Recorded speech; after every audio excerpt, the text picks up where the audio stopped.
Bienvenidas y bienvenidos a este episodio de Codex. Este es un episodio especial en el que queremos hablar de un tema muy controversial y que es importante que todo el mundo conozca. Soy Jorge de la Cabada, estoy con mi socio Adrián Regino y tenemos a uno de los mejores ponentes para explicarnos el tema de la reforma judicial. Estamos con el magistrado Juan Pablo Gómez Fierro. Juan Pablo, bienvenido.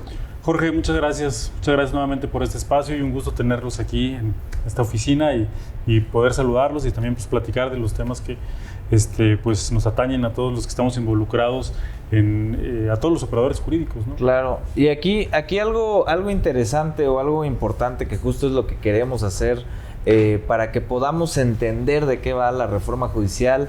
Se habla mucho sobre qué es buena, sobre qué es mala, y de aquí queríamos partir sobre qué es el Poder Judicial y empezar a distinguir, porque sabes que hay muchas problemáticas por cuanto hace a confundir inclusive al Poder Judicial con otras actividades como lo es el Ministerio Público cuando se habla de investigaciones y algunas otras autoridades. Entonces, para empezar, en palabras coloquiales, ¿cómo podríamos distinguir a este Poder Judicial?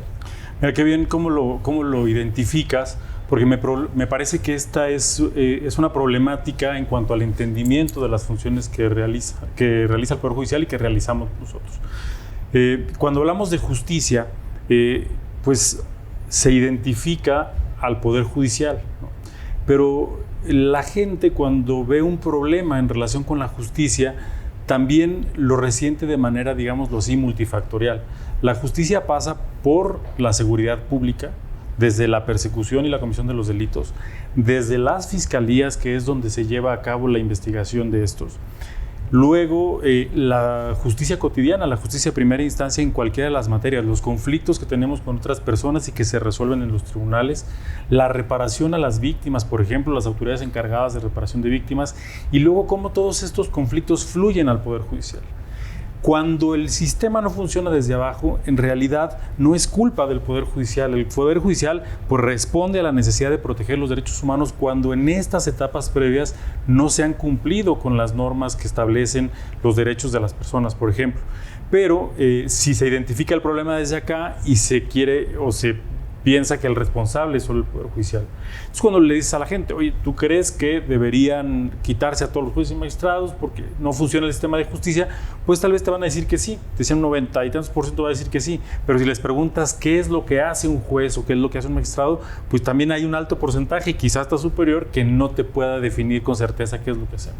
Y que incluso ahí tocas un tema importante, la justicia de primera instancia, ¿no? Porque se confunde a veces al Poder Judicial local con el Poder Judicial federal, que es el que tú en este caso estás incorporado a, ¿no? Claro, y además una justicia local que está muy debilitada. Debemos reconocer como parte de esta reforma y de identificar los problemas que existen, que pues también hay mucha injerencia en ocasiones de los titulares de los poderes ejecutivos locales en relación con los asuntos que se ventilan en la justicia local. Hay poco presupuesto en la justicia local, entonces también tienen un rezago importante que pues naturalmente tampoco es culpa de ellos, ¿no? Y que también los presupuestos que se han asignado a los poderes judiciales, tanto federal como local, no responden ni siquiera a a un promedio de lo que se asignaría en otros países o lo recomendado en otros países, ¿no? Ok. Hoy en día se habla que para poder ser juez, a magistrado, pues no necesariamente es complicado o complejo. Inclusive la sociedad dice, bueno, pues es un juez que incluso lo puede notar como que llegó pues, porque tenía que llegar. ¿Cómo es que realmente puedes llegar a ser magistrado? ¿Cómo es que puedes llegar a ser juez? ¿Hay un proceso? ¿Cuál es esto o estas herramientas o estos filtros para poder llegar a ello? Okay. El Poder Judicial y en realidad el Estado mexicano apostó desde hace 30 años por la carrera judicial como un método de selección de sus jueces. En realidad, nombrar un juez no es tan sencillo, no es como que sea por dedazo y el Consejo va a decidir cuáles los pone. Anteriormente, por ejemplo, los ministros de la Corte en la octava época sí designaban a los jueces que ellos consideraban tenían las cualidades, las aptitudes dentro de quienes colaboraban con ellos en la Corte, pero eso cambió porque con la reforma judicial del 94 se abrió la escuela judicial, se profesionalizó y se estableció ya la carrera judicial como un elemento que permitiera que el mérito y la capacidad personal fueran la base para la selección de los jueces. Ser juez no es sencillo, y lo han dicho en muchas ocasiones, hacer un juez no se puede hacer en 2 días. En realidad, la formación de los jueces requiere un largo trabajo dentro de los tribunales, una experiencia que se va forjando dentro de las destrezas que adquieres en los tribunales y también en la capacitación.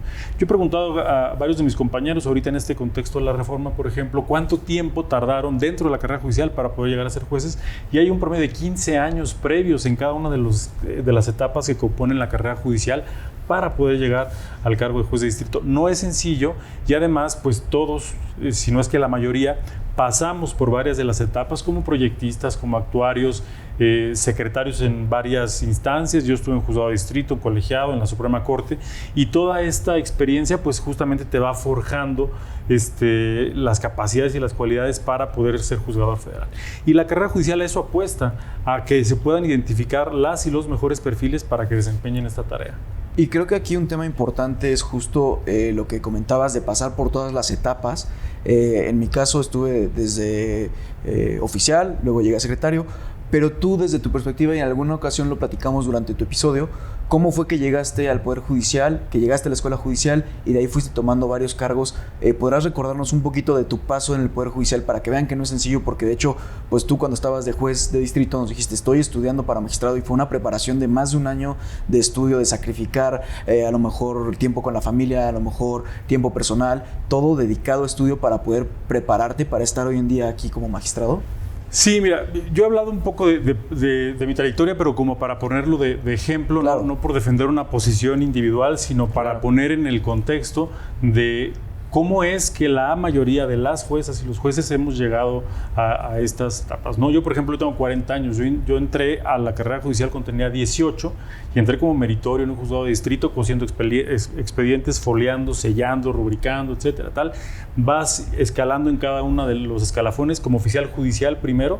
El nombre confunde, ¿no? Oficial judicial parecería ser como un policía, y no, en realidad es un mecanógrafo, un escribiente, es un operador jurídico, que es el que tiene el primer contacto con los documentos con los que se integra un expediente. Luego como actuario judicial en un juzgado, secretario de juzgado, secretario de un tribunal colegiado como en el que estamos ahora, más adelante como secretario de estudio y cuenta en la Suprema Corte, de la Suprema Corte como juez de distrito y ahora como magistrado de circuito. Y en cada una de esas etapas, a partir de la presentación de exámenes que calificaban desde luego tu aptitud, tus conocimientos para poder ir escalando en cada uno de estos cargos que conforman la carrera judicial. Han sido 22 años desde que ingresé como meritorio hasta que llegué a magistrado de circuito, ¿no? Y una etapa obviamente de profesionalización, de estarte preparando constantemente, de estar dedicado a la carrera judicial. Aquí, y tomando un poco ya el tema de la reforma, ¿cuál sería el peligro de abrir la opción de que los jueces sean electos por el voto popular, sabiendo que a lo mejor no tienen estas características que como tú, como muchos otros jueces, magistrados, magistradas, ministros, han llevado a cabo de todo un trabajo de años para poder caminar sobre la carrera judicial o dentro de la carrera judicial? ¿Cuál verías tú que es el mayor conflicto de esto? Mira, a mí lo que me preocupa, más allá de, te repito, una posición individual, de la afectación que desde luego se produce a una gran cantidad de familias que trabajan en el Poder Judicial y que han dedicado su vida a esto, preocupa el tema de los justiciables, porque yo sí creo que la calidad de la justicia podría verse mermada con un cambio tan abrupto en relación con quienes desempeñan este cargo, ¿no? Hay una profesionalización probada de quienes han ejercido estos cargos a través de concursos muy rigurosos, y que en un cambio de esta naturaleza se afectaría preponderantemente a las y los justiciables que vienen a los tribunales justamente a pacificar un conflicto, a buscar la solución a un conflicto, y que se resuelve desde un punto de vista eminentemente técnico, no a partir de lo que se considera correcto o no. Y otra cosa que advierto en esta reforma y que me parece que puede ayudar a complementar, estamos de acuerdo que es una reforma que ya está presentada, es una reforma que se va a dar, pero que debemos nosotros aportar quizá los mayores elementos para mejorar esta reforma, ¿no? Entonces, por ejemplo, si la reforma identifica que puede haber corrupción, que puede haber nepotismo, que puede haber quizá tráfico de influencias, todo lo que se ha dicho en relación con la reforma, digamos, este es el problema, ¿no? Esta es la situación que impera. ¿Cuál es la solución que le vamos a dar? elegir a los jueces popularmente, ¿esto de verdad soluciona esta problemática? A mí me parece que no, que incluso generaría una problemática adicional que disminuye la calidad de la justicia, ¿no? O sea, nada nos garantiza que si este es el problema que se está identificando, la respuesta o la solución sea precisamente cambiar el método de selección. De que hay formas de mejorarlo, de hacerlo más perfectible, de buscar mecanismos que permitan abatir estos posibles problemas, habría que encontrarlos. Pero yo no veo una relación causal o de idoneidad entre el problema y la medida que se está queriendo adoptar. Y me parece que es importante ponerlo en el contexto porque desde luego podría haber otro tipo de medidas que podrían solucionarlo. Aquí el tema, y se dice mucho, que el acceder a esta justicia cuesta dinero. Incluso hay muchos factores que me parece que malinforman, porque señalan, bueno, para acceder a la justicia solamente cierta clase privilegiada.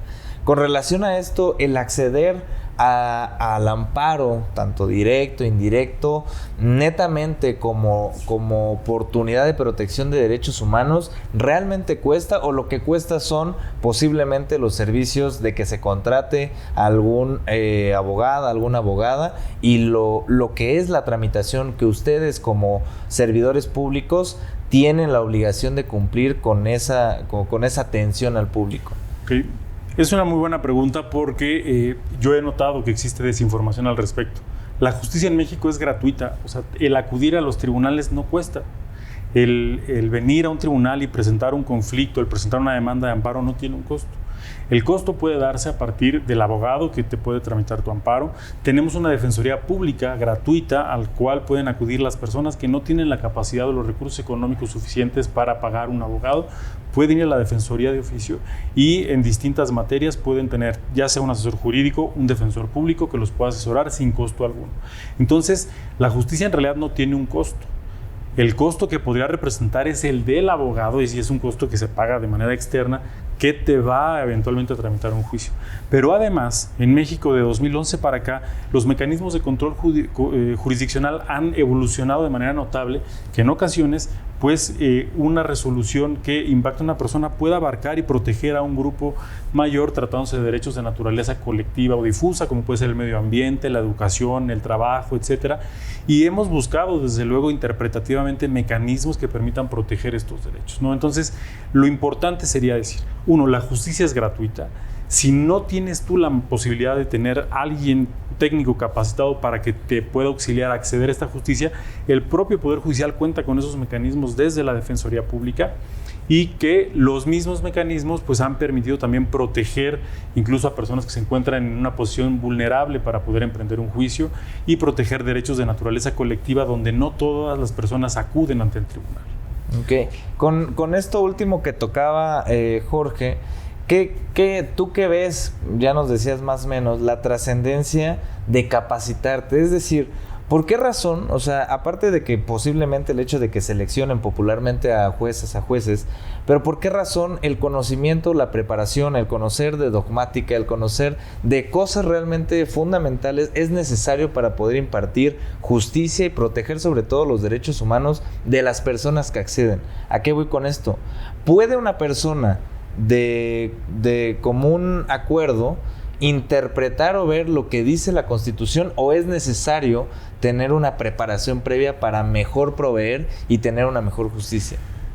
Mire, el punto es que la tarea jurisdiccional es una tarea eminentemente técnica. No se trata solamente de decidir un conflicto como tú crees que sería lo correcto. Hay que buscar la norma aplicable, su interpretación, conocer la jurisprudencia de la Suprema Corte, conocer la normativa internacional, la jurisprudencia internacional, y guiarte por todos estos criterios, protocolos que te permitan encontrar una solución justa dentro del marco normativo. Entonces, esta tarea técnica no es una tarea sencilla que se pueda aprender de un día para otro. Les decía yo, normalmente alguien para poder ser titular de un órgano jurisdiccional tarda 15 años porque se va formando en los tribunales previamente para conocer cómo se desarrolla esta tarea. Hemos hecho mucho, por ejemplo, la comparación con los médicos.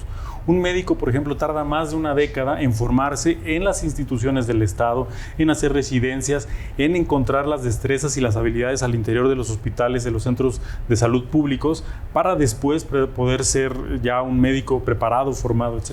Yo les pregunto, por ejemplo, ¿ustedes elegirían a un médico para que les practique una cirugía? Espero no se ubiquen en el supuesto, pero electo por votación popular. Por supuesto que no. Claro. Buscarías, desde luego, un médico que sea el mejor capacitado, el que tenga más estudios, el que tenga mejores conocimientos para poder llevarla a cabo. Lo mismo pasa con la justicia. Debes tener jueces que sean capacitados, que técnicamente conozcan el funcionamiento del derecho para poder aplicarlo, ¿no? Entonces, esta parte me parece muy importante porque no es una tarea sencilla, es una tarea sumamente técnica que, pues, me parece debe verse con esta seriedad, ¿no? Y otro punto que me gustaría tocar es, quizá en esta autocrítica que debemos hacer también los servidores públicos, está el que tal vez no hemos podido comunicar qué es lo que hacemos, pero tal vez también creo que la respuesta no sería precisamente, bueno, entonces como no han sabido comunicar y como la gente no sabe lo que hacen, entonces que los elija el pueblo. Eso me parece que es delicado, y no lo digo por mí, y repito, en una defensa o de un gremio o de una posición individual, sino lo digo por las y los justiciables, ¿no? Que son quienes más resentirían una reforma que merme la capacidad en el servicio público de administración de justicia. Sí, y dirían ahí en el tema de que las y los juzgadores no son políticos, son operativos y que tienen que estar principal o dirigidos a su función jurisdiccional, que no deben de tener o que no debiesen de estar en una postura haciendo campaña o generando, distrayendo tal vez esas circunstancias, sino buscar justo el conocimiento de todos estos criterios para mejor proveer desde este punto, ¿no? Sí, porque además, por ejemplo, un juez no está llamado a ser popular. Incluso muchas de las decisiones que va a tener que tomar a lo largo de su carrera como juzgador van a ser impopulares, porque va a tener que proteger los derechos de una minoría, de una persona. Pensemos que, por ejemplo, tú, Adrián, que te has dedicado al derecho penal, ¿no? Uh-huh. ¿Cuántas veces no te has enfrentado al supuesto en el que una sociedad casi pide que linchen a una persona que está acusada de la comisión de algún delito? Sí. Bueno, pues esa persona tiene derechos, tiene un núcleo duro que nadie puede tocar, no puede ser torturado, deben defenderse sus garantías que están previstas en la Constitución. Y la mayoría de la gente optaría porque pasaran por encima de todos esos derechos y casi los sancionaran. Y el juicio justo y el procedimiento de protección de sus derechos, ¿no? Claro. Entonces, el Poder Judicial tiene precisamente la tarea de velar por los derechos de esa persona, independientemente de lo que decidiera una mayoría. Pensemos, por ejemplo, en grupos minoritarios, ¿no? Personas de la comunidad LGTBI y más, ¿no? Que hace poquito, por ejemplo, criticaban el tema del Poder Judicial. Bueno, una mayoría tal vez optaría por pasar por encima de sus derechos. Bueno, el Poder Judicial está para que, con independencia de lo que decida esa mayoría, nosotros tengamos que protegerlos, porque hay un núcleo duro, precisamente de un grupo vulnerable, que debemos proteger, ¿no? En una de estas categorías sospechosas que llamamos previstas en la Constitución, donde un grupo que, por ejemplo, ha sido relegado por una preferencia sexual, etcétera, nosotros tenemos el deber de cuidado, de protección de los derechos de estas personas, ¿no? Más allá de lo que decía una mayoría. Entonces, en estos dos supuestos, o los ejemplos que les pongo, por ejemplo, la decisión de los juzgadores pues va a ser impopular, va a ser una mayoría la que esté en desacuerdo con la decisión que tomemos. Pero nuestra tarea es precisamente tomar esa decisión, a veces muy difícil, precisamente para salvaguardar los derechos de las personas. Esa es nuestra tarea. Claro. Juan Pablo, yo tengo aquí una pregunta relacionada con lo que decías, que se trata de atacar ciertos puntos, por ejemplo, el nepotismo, corrupción, todo este tipo de supuestos. ¿Consideras tú que quizás no en los términos que se está planteando, pero hay oportunidad de mejorar? Yo creo que siempre hay oportunidad de mejorar, pero dentro del Poder Judicial, incluso ahorita que tocabas un tema, ¿no?, de la comunicación, creo que recientemente tanto el Consejo de la Judicatura, la Suprema Corte, a través de infografías, a través de comunicados, los propios jueces en sus redes personales han tratado de difundir un poquito de sus decisiones, del por qué. ¿Crees que realmente hay cosas que mejorar dentro de la institución de alguna manera? Estoy convencido de que hay varios puntos que nos invitan a la reflexión varios puntos que podrían dar lugar a mejorar y es precisamente por eso por lo que estamos participando, por ejemplo, en los diálogos nacionales, en este tipo de espacios, precisamente para aportar ideas que permitan mejorar esta reforma. Sabemos que hay una reforma en puerta, vamos a contribuir para que la reforma, pues en lugar de que merme la calidad y la capacidad de los órganos, la fortalezca, ¿no? El tema de la comunicación, acercar la justicia a los ciudadanos, a los grupos más vulnerables, a hacer del conocimiento de las personas qué es lo que estamos haciendo en los tribunales y además también una reforma que abarque no solamente al Poder Judicial, sino todo que sea una reforma más integral que abarque todo este sistema que decimos empieza desde la seguridad pública, desde las fiscalías, desde la justicia cotidiana, desde los poderes judiciales locales, porque si reformas nada más esta parte no va a haber una solución integral y de hecho no creo que exista una mejor percepción de la gente si solamente cambiaras una parte, ¿no? Entonces creo que sí hay muchas ventanas de oportunidad, pero que debemos buscar desde luego identificar primero el problema para que el diagnóstico sí nos permita justamente solucionar ese problema. Por último, hay por ahí la proyección dentro de esta reforma de la creación de un tribunal disciplinario. Referente a ello, que evidentemente todavía existen algunas dudas por cómo hace a su función inclusive, ¿verías tú alguna circunstancia complicada o inclusive que se pudiese mejorar o que se pudiese regular con su creación? Es decir, ¿cuáles van a ser sus funciones? ¿Qué van a ser derivado de estas? Incluso la posibilidad, se señala ahí, de quienes vayan a integrar este tribunal. ¿Cómo verías estas circunstancias referente a la reforma? Y perdón que interrumpa antes de tu respuesta, creo que para eso está el Consejo de la Judicatura, ¿no? A lo mejor es una pregunta que para la gente puede confundir el por qué está el Consejo y por qué se pretende crear este tribunal disciplinario, que bueno, creo que lo que dices es bueno ponerlo en perspectiva para entender el por qué va a estar esto. Exacto. Ok, yo como veo esto es la creación por sí sola del tribunal disciplinario, yo no le vería problema, porque hoy tenemos, por ejemplo, una Secretaría Ejecutiva de Disciplina, una Comisión de Disciplina al interior del Consejo, y el mismo Consejo funciona también como esta especie de tribunal que sanciona a las y los servidores públicos que se apartan de los principios que rigen la carrera judicial. La Comisión tiene competencia para sancionar ciertas conductas de ciertos servidores públicos, el Pleno del Consejo para otros. Entonces, la creación por sí sola de este tribunal de disciplina para mí no tiene problema. El problema es el diseño y los alcances o las facultades que se le den. Yo le veo principalmente dos problemas. Uno, que el tribunal de disciplina también busca sancionar a las y los ministros que integran la Suprema Corte. Entonces debemos ver a la Suprema Corte como un órgano terminal. Entonces, si hay un tribunal de disciplina que revisa la actuación o el trabajo de los ministros de la Corte, me parece que se perdería esta, digamos, definitividad en las decisiones que toma la Corte. Y el segundo problema que le veo es cuáles van a ser las causas que van a dar lugar a una responsabilidad. Hoy por hoy, por ejemplo, las responsabilidades en las que se incurren son objetivas, ¿no? Hay una, de acuerdo con un principio de tipicidad, hay una infracción, digamos, la conducta se adecua a esa hipótesis y entonces se sanciona. Pero, por ejemplo, como lo veo es resolver contra del orden social o del interés público. Es algo muy subjetivo, muy abierto, que puede dar lugar a muchas interpretaciones. Entonces esto, pues de alguna manera, puede impactar en la independencia judicial porque, pues, al ser un espacio muy abierto en el que tú puedes considerar que se vulnera el orden social o el orden público, mientras que una decisión judicial considera que no, entonces aquí habría, me parece, un problema muy grave sobre la función y el desempeño de las labores de un juez. Esto yo creo que es de los puntos más delicados de la reforma, porque pues sí, de alguna manera acota el funcionamiento de la independencia judicial.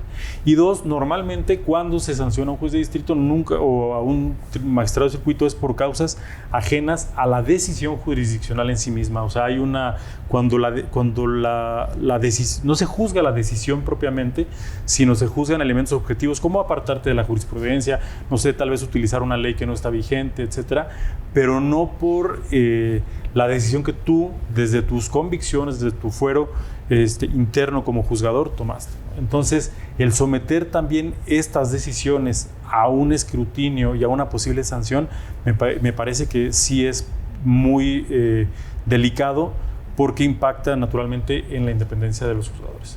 Claro, que lo que decías, a veces los juzgadores pues, toman decisiones impopulares, y entonces es ahí yo creo que donde pudiese generar alguna circunstancia donde ya estaríamos hablando ya no de justicia per se como la conocemos, sino una justicia social que pues, viene con relación a muchos problemas más, ¿no? Así entonces, buenísimo. Pues muchas gracias, Juan Pablo. No se despeguen, vamos ahora con la cápsula del magistrado Montalvo. Continuando con este programa especial de Codex, estamos con el magistrado Montalvo, quien nos va a platicar, con quien vamos a dialogar un poco sobre la reforma judicial. Muchas gracias por el tiempo, magistrado. Entonces, justo lo que le comentábamos, este programa es platicar sobre la reforma judicial, sobre los peligros que puede suponer que esto se implemente. Entonces, queríamos tocar puntos específicos, y uno que es muy importante, el por qué hay que distinguir al Poder Judicial Federal del Poder Judicial de las localidades de una fiscalía. Claro. Creo que en todo este discurso, en toda esta narrativa, la percepción que se está generando es como si el Poder Judicial de la Federación tuviera el monopolio de la justicia. Y también habrá que considerar de qué debemos de entender como justicia, por lo menos como servicio de administración, como servicio público. Y entonces ahí tenemos que tener presente que la justicia en su género pues tiene dos grandes canastas. Una es la procuración de justicia y otra es la administración de justicia. En la primera, ¿no?, es donde están todas las instituciones del Estado encargadas de la investigación de los delitos que de alguna manera pues tienen un contacto o son los que más resiente la ciudadanía o nosotros como ciudadanos en todo este tema. Una vez que se realiza esta investigación, que se hacen las primeras aproximaciones de prueba y que las fiscalías consideran que tienen un caso para judicializarlo, es decir, para llevarlo a la otra gran canasta que es la administración de justicia, ahí también nos encontramos en varias fases. Es importante destacar que la conformación de nuestro Estado es un Estado federado, es un Estado que no es nacional, sino federal, es decir, tiene el gobierno federal y a su vez tiene 32 entidades federativas que con autonomía, con soberanía, con sus propias constituciones, con sus propios poderes judiciales locales, quienes tienen un despliegue de jueces, de salas, de magistrados, en donde la ciudadanía tiene el primer contacto con ya la prestación del servicio de administración de justicia, donde tiene sus dos instancias, ¿no?, primera y segunda instancia, y que si eventualmente las resoluciones dictadas en esos tribunales locales o estatales les es adverso a sus intereses, pues entonces tiene la posibilidad, no como una tercera instancia, sino como una vía extraordinaria de control constitucional, es decir, si esas determinaciones realmente se ajustan a los parámetros, a los postulados constitucionales. Y entonces ahí es donde entra el juicio de amparo, ¿no?, en su vía indirecta, que es ante los jueces de distrito, o bien vía directa ante los tribunales colegiados de circuito, y estos, de acuerdo a las distintas vías, puede en algunos casos llegar a la Suprema Corte de Justicia de la Nación. A nivel federal también hay justicia ordinaria, hay vías civiles, vías penales respecto de ciertos delitos que son de conocimiento exclusivo de la justicia federal. Sin embargo, de los más de 2,5 millones de asuntos que se ven en la justicia local, en vías ordinarias, y de los de más de 1,200,000 asuntos que se ven en vía federal, que es en todos los juzgados y colegiados, solo 108,000 es la cantidad de asuntos que en vía ordinaria se ven a nivel federal, ¿no? Delitos del orden federal, acciones civiles, mercantiles del orden federal.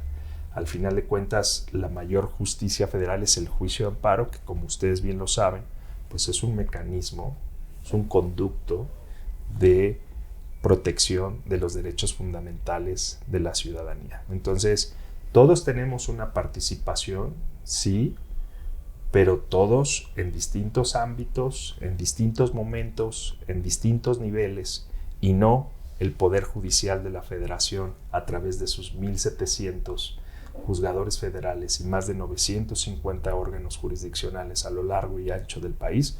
Somos los únicos encargados de impartir justicia en este país. Claro. Y en este sentido, hablábamos hace rato, ¿cuál es uno de los puntos de la reforma y de lo cual se ha hecho más viral o más sonado dentro de esta situación? Es la elección popular de jueces, el hecho de que se va a cambiar o se va a reestructurar esta circunstancia, y entonces se habla de esta posibilidad en donde las y los juzgadores sean no a través de un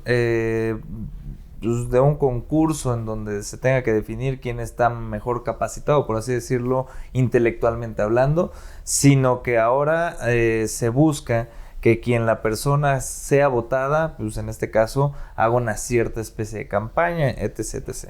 ¿Por qué razón esto generaría o provocaría alguna circunstancia adversa a lo que se busca como impartición de justicia? Pues mira, creo que como una persona de instituciones, que pertenezco a una institución,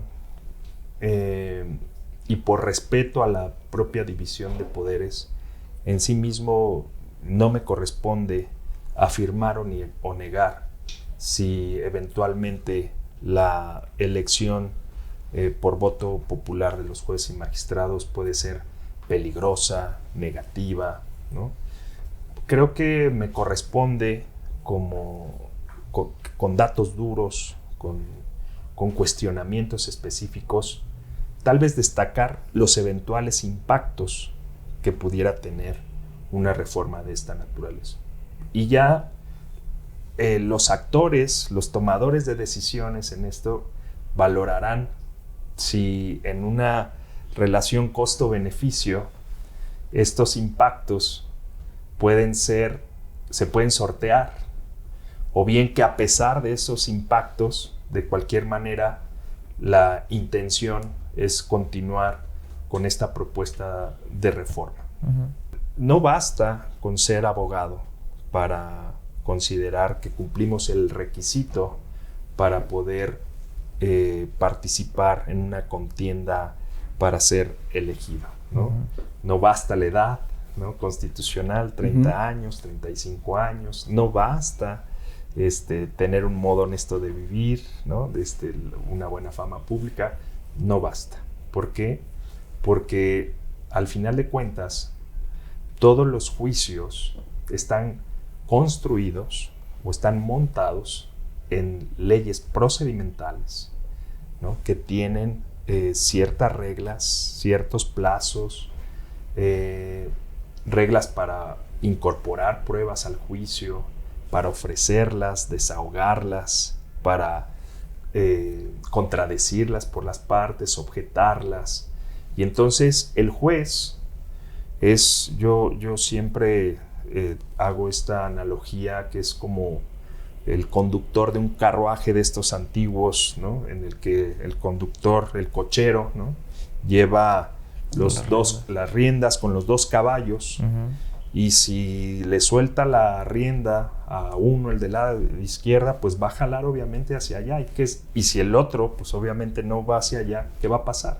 Sí, pues el carruaje va a voltear. Entonces, el juez es un rector del juicio que tiene que ir jalando las riendas de manera tal que cada uno con sus pretensiones, pero el rector del juicio lo tiene que llevar al punto, ¿no?, en el cual ponga el juicio de manera tal que pueda resolver el fondo de la contienda.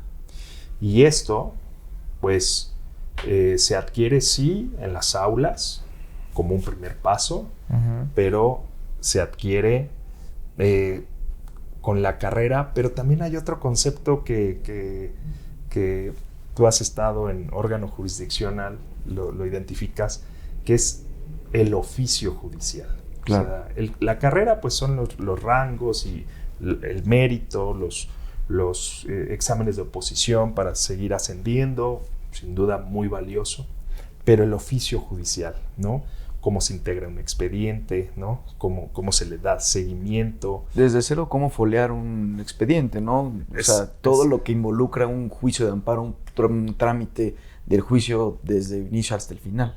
Claro, entonces, al final de cuentas, si nosotros tenemos una persona que de la noche a la mañana, y lo decía yo en los diálogos para la reforma al Poder Judicial, que un juez no se hace de la noche a la mañana, ¿no? Y relataba yo de manera sucinta cuáles son todas estas etapas de la carrera, pues precisamente es llegar al punto de capacitación.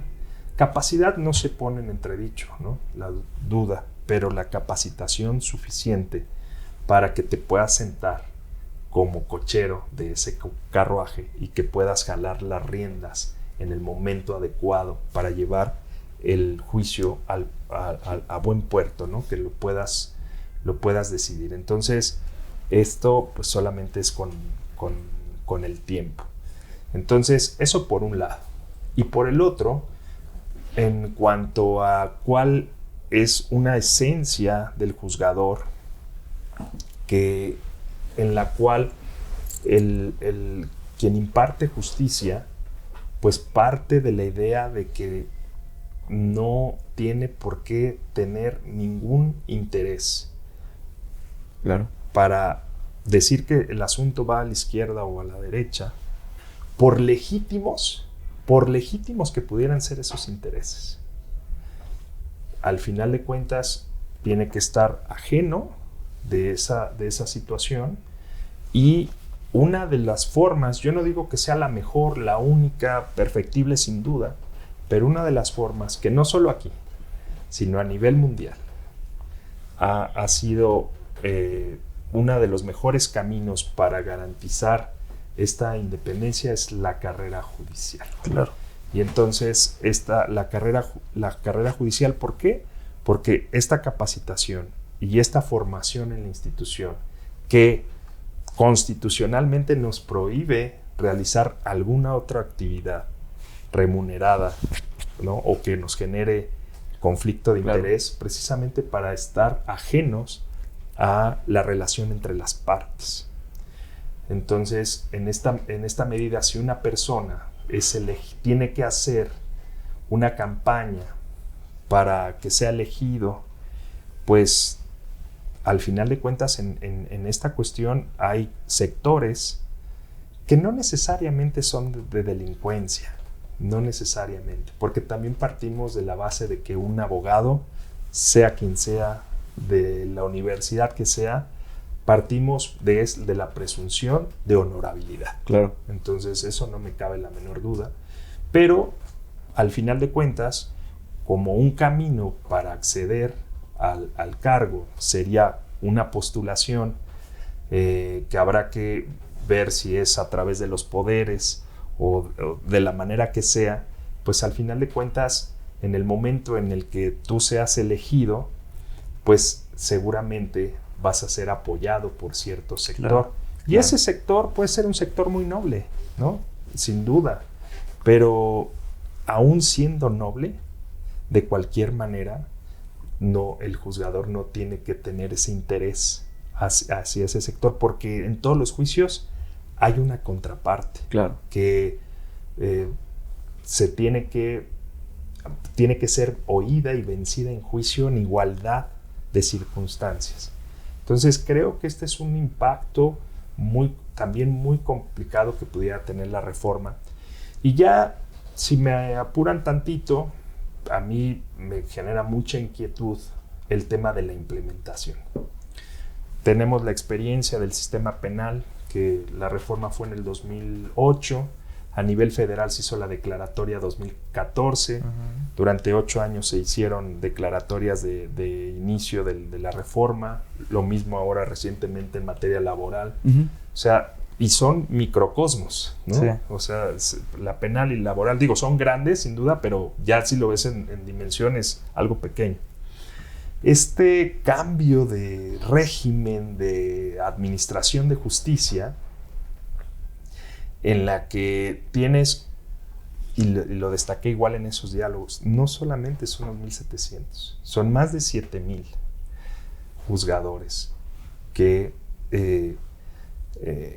si lo vemos en la fórmula que está propuesta y el número de candidatos que tienen que ser en función de cargos, pues estamos hablando de 42,000 postulaciones, que por lo menos quiero yo pensar que para decidir ponerlos en una boleta tuvieron que haber cubierto no solo esos requisitos básicos constitucionales que acabo de mencionar, sino un piso mínimo técnico, ¿no? Para poder llevar este carruaje del que yo hablaba hace un momento a buen puerto.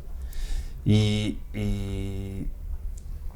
sé que hay mucha competencia, mucha capacidad en el gremio jurídico, pero identificarlos, ¿no?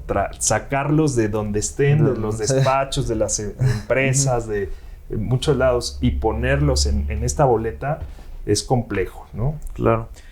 En los diálogos recientes que hubieron, usted comentó un tema sobre que la solución no era necesariamente sacar a 1,000 jueces y meter a 1,000 nuevos, porque eso quizás no haría un cambio inmediato como es lo que se espera. Pero ¿qué es lo que sí haría un cambio? Claro. Mira, la exigencia social sin duda es una mejor justicia, ¿no? Y eso creo que es un compromiso del Estado en su conjunto, en sus 3 conformaciones, y debería de ser un trabajo colaborativo, ¿no? En el que no solamente participemos en una opinión, sino tener una participación activa. Se ha planteado en muchas ocasiones la facultad de iniciativa de ley del Poder Judicial. En alguna ocasión tuve la oportunidad de escribir algo al respecto y decía, bueno, pues por lo menos denos chance de poder hacer propuestas de iniciativa de ley en temas administrativos procedimentales, claro, ¿no? A lo mejor no en los sustantivos, ¿no? Eso, la soberanía legislativa me parece que está bien, ¿no? Pero sería importante poder participar en estas cuestiones. Y la experiencia en la administración de órganos jurisdiccionales, todos estos años, ahorita no como consejero, sino en la carrera judicial y muy cercano del juicio de amparo, me ha permitido identificar que el juicio de amparo en cuanto a su construcción técnica sí es muy compleja. O sea, sí, el juicio de amparo sí es un mecanismo eficaz para atender reclamos de violaciones de derechos humanos fuertes de la sociedad, con sentencias que se involucran de forma en todo este conflicto de derechos y cómo los solucionan. Sí, en los sustantivos está bien. El problema está en cómo llegamos hasta ahí. ¿Qué necesitamos? ¿Qué necesita la sociedad para poder llegar hasta una sentencia de ese calado? Y considero, y lo he expuesto en muchas ocasiones en la academia, que ¿de qué nos sirve una gran sentencia si el viacrucis vivido por el ciudadano para poder llegar a él es muy complejo, ¿no? Mucho tiempo. Sí, el juicio de amparo en sí mismo es gratuito, pero no cualquiera lo conoce. Necesitas una asesoría legal técnica interesante, ¿no? Porque tan solo para sortear las causales de improcedencia, ¿no? Para armar la demanda de amparo, y luego ya el trámite en sí mismo tal vez no es tan complicado como pudiera ser un juicio ordinario civil, pero al final de cuentas tiene una construcción a mi juicio arcaica, Ujú. ¿no? Una integración de un expediente con informes justificados que muchas veces todavía se reciben por telegrama, ¿no? Sí. Que tenemos publicaciones por edictos en periódicos de circulación nacional, ¿no? Físicos que, perdón, nadie lee, Nadie lo nadie lee. ve, ¿no? Entonces, que esto implica un gasto enorme para una publicación por Sí. edictos, por ejemplo. Entonces, creo que, como lo dije ahí, y en esto estoy convencido y estoy seguro que así cambiemos 1 o 10 veces a los jueces, mientras no cambiemos las leyes procedimentales, la manera en la que construimos los juicios, la percepción de justicia pronta y expedita y de una mejor justicia no va a ocurrir. No va a ocurrir. Por eso decía yo que si hemos recientemente en los últimos años, porque hemos tenido cambios importantes en nuestra estructura jurídica, se ha paulatinamente incorporado la justicia oral a través del derecho penal, laboral, mercantil y ahora el civil y familiar con el nuevo código, una reciente incorporación de la ley de medios alternativos de solución de controversias, ¿no? Que aquí en el Consejo estamos trabajando fuerte para poder emitir la reglamentación que tienen esta tendencia de oralidad. ¿Por qué no repensar la construcción de la justicia constitucional, particularmente el juicio de amparo? Y que no en el aspecto sustantivo, porque al final de cuentas el juicio de amparo no es y la ley de amparo no es una norma sustantiva, es una norma procedimental. Entonces, si nosotros la cambiáramos, transitáramos a una justicia oral donde tuviéramos un posicionamiento de las partes, se citara a una audiencia constitucional real.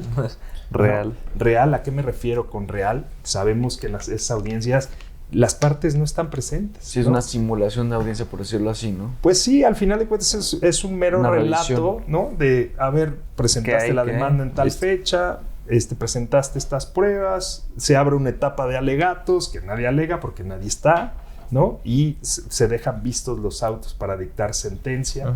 ¿Por qué no transitamos a una audiencia constitucional real donde el particular, el representante de la autoridad, destaque cuál es la eventual afectación a su derecho fundamental? Que en muchos juicios a lo largo del país tienen reclamos de justicia muy sencillos o muy básicos, como un derecho de petición. Claro. Sí. O sea, mucho de lo que llega a la justicia federal es un reclamo de simplemente autoridad, contéstame lo que te pedí, ¿no? Es Sí. lo único que te pido, que lo hagas congruente, ¿no? Y exhaustivo en cuanto a la petición. Entonces, y que repensemos, pero de una manera colaborativa con el órgano legislativo, todas estas hipótesis de improcedencia del juicio, ¿no? de causas de sobreseimiento que elevan el nivel técnico, la barrera de entrada de la ciudadanía al juicio de amparo, y que las limitemos a las estrictamente indispensables, ¿no? Por ejemplo, tenemos causales que todas van al mismo punto, ¿no? Por ejemplo, cuando se pierde el objeto de la materia del juicio, la cesación de efectos, ¿no? Los actos consumados, todos al final de cuentas son causales que van a los efectos que genera el acto, y o lo sobresees por uno, lo sobresees por otro, ¿no? Y así, o la litispendencia y la definitividad, por mencionar algo. Y limitarlo o reducirlo a un número básico de causales de improcedencia, y que con un llamamiento a una audiencia con estas características, ¿no? El asunto esté visto para dictarse sentencia, y que se dicte una sentencia inmediatamente, ¿no? Sí. Y que transitemos a una justicia sustantiva, ¿no? Porque en eso coincido con todo la inconformidad, la incomodidad de la sociedad en cuanto a esta percepción de justicia, pero al final de cuentas nosotros como juzgadores pues tenemos un marco legal al que tenemos que apegarse. Exacto, entonces no podemos, bueno, pues como considero que esto está muy alejado, entonces me voy a brincar todas las reglas en demérito de la contraparte. Claro. Tal vez si los dos fueran en el mismo sentido, pues a lo mejor nadie se queja, pero va a haber una contraparte, va a haber un tercer interesado que diga, no, a ver, espérate,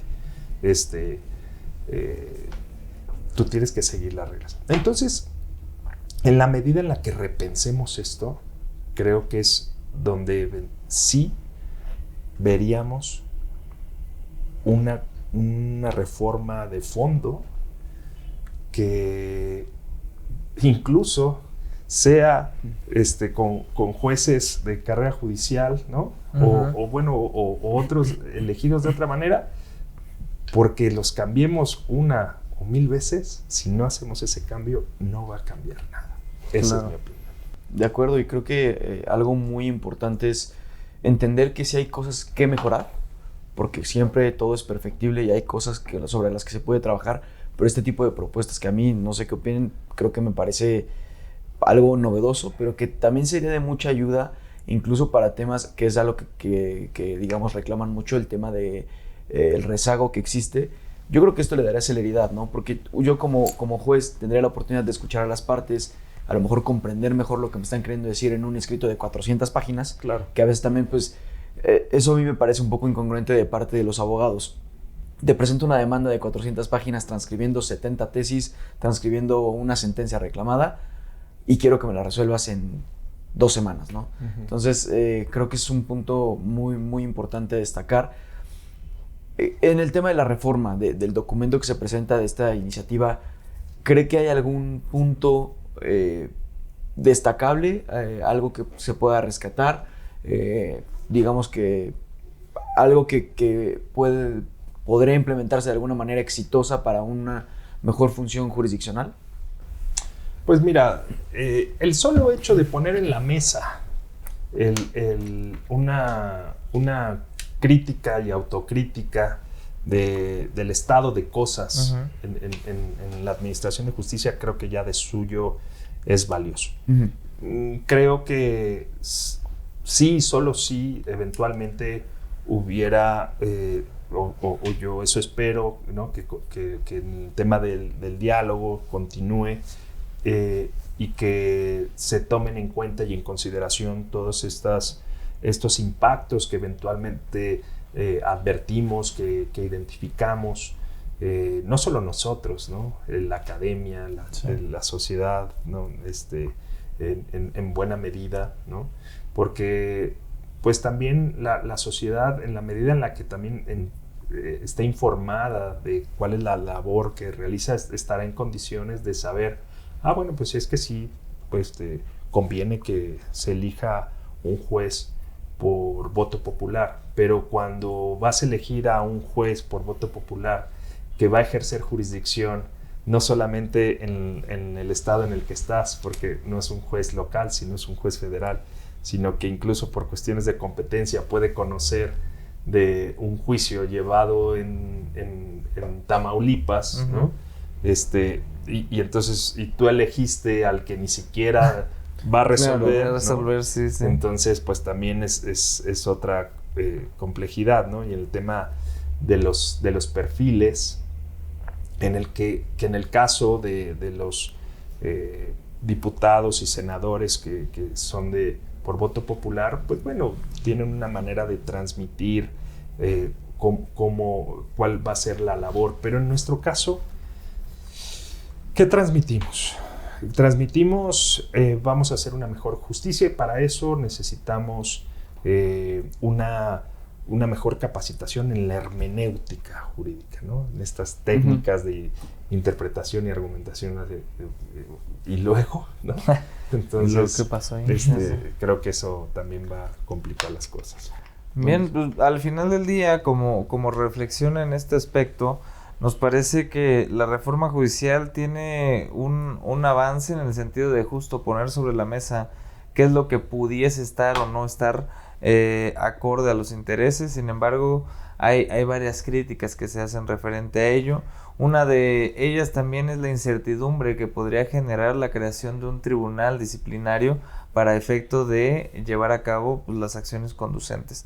Por este último apartado y como forma de reflexión, la reforma judicial, desde el punto de vista de obviamente de la impartición de justicia, genera o no genera una buena solución a todas estas problemáticas, o pudiese haber, como decía Jorge, a otras más en donde tenemos que enfocarnos todos como sociedad e inclusive como partícipes dentro de los procesos.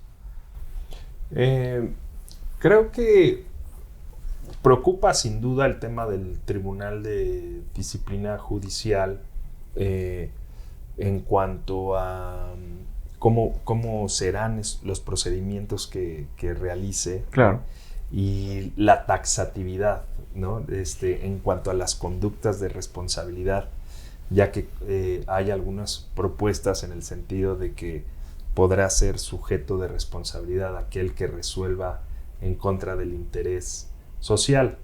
Digo, si lo ponemos así, pues suena bien, ¿no? Decir, bueno, pues sí, claro, todo lo que vaya en contra del interés social, pero habrá que ver, ¿no? En qué contexto, en qué dimensión, y por qué tal vez habrá algún caso que una cuestión de carácter individual o particular, ¿no?